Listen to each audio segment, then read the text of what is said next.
Drova, Forsaken Kin is a top-down pixel graphics RPG that harkens back to classic PC RPGs like Gothic, while also being reminiscent of SNES RPGs like Secret of Mana in regards to graphics and combat. Developed by Just 2D, Drova is a deep and complex RPG that feels 20 years old, but in all the best possible ways. The game begins with your character stumbling their way into Drova, a mystical land of legend, hoping to find a way to help your struggling community back home. You find Drova to be a lot like the world you left behind, a place full of people struggling with their own problems. By helping them, you're helping yourself. Improving the world improves your access to equipment and training, giving you a real investment in the NPCs and communities that make it up. The setting contains all the dark elements of a 2000s action RPG, and you will find yourself making morality-shifting decisions and working for or against various factions as you cleave your way through hordes of enemies. The combat system reminds me a lot of Secret of Mana, with your character having to balance offense with dodging to win fights while also balancing stamina and special abilities. Easy to learn, the first few fights will have you dodging and slashing effectively, but later enemies will cause you to need to learn new strategies and experiment with new weapons and abilities, leading to what can be a bit of a steep learning curve. You will run into fights beyond you at early levels and may die, but death is not the end of your journey in Drova. Exploration will require actually reading quests and following directions, as the game contains none of the modern arrows or quest markers found in newer RPGs. You will get lost, but getting unlost is also half the fun.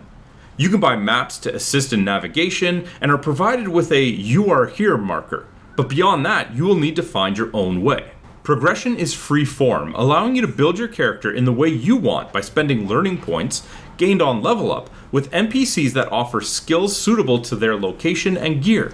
An overall potency level increased by spending learning points will restrict some more powerful traits until you've spent enough on lower tier traits and abilities. Combat skills and non-combat skills such as skinning use the same points, so you will have to balance your combat skills with your effectiveness in crafting.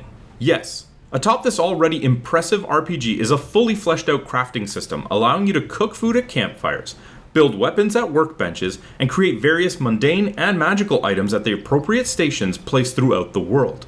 You gain skills allowing you to gather materials from the creatures you kill, giving you a reason to hunt animals for specific parts to fulfill quests or your own need for equipment. Speaking of the world, the game looks like a grimdark late SNES RPG, with misty swamps and half-ruined cities inhabited by dire creatures and dour citizens.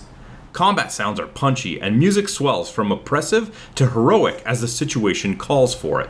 Drova surprised me in all the best ways. I was not prepared for the depth the RPG has, and was blown away as the game reacted to my actions in ways most RPGs ignore.